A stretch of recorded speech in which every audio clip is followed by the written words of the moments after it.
Bu dəfəki videom ustalara aid olacaq. Daha doğrusu məhsulunu satan, yəni nə bilim. Yəni ustalara da nə ustası fərq etməz. Nə fikir vermişəm? Əksəriyyətli səhifələrdə öz məhsulunu ya yığdığı məhsulunu çəkdikdə arxasına mahnı qoyur, video çəkir, bir də arxa fonu mahnı qoyur.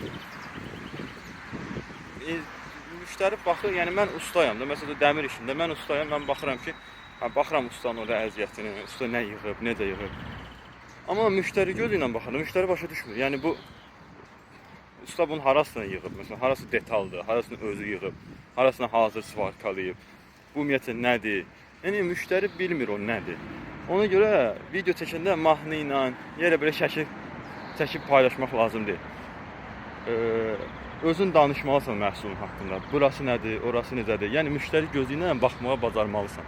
Əgər müştəri gözünə baxmağa bacarmasan, yəni ondan əlavə baxmaqdan əlavə bir danışmağa da bacarmalısan. O da, yəni daha doğrusu kameraya danışmağa bacarmalısan. Onda da birdən-birə gəlmir. Orada da bəzi nüanslar var. İnşallah ki, Telegram kanalda həmin haqqında, yəni həmin problem haqqında belə deyim, dərslər olacaq.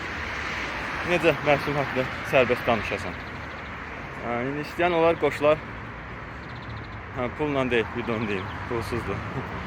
İstəyən olar qoşular orada ətraflı. Yəni o dərsə baxdıqdan sonra inanmıram kimsə öz məhsulu haqqında sərbəst, səlis danışa bilməsin. Assalamu aleykum.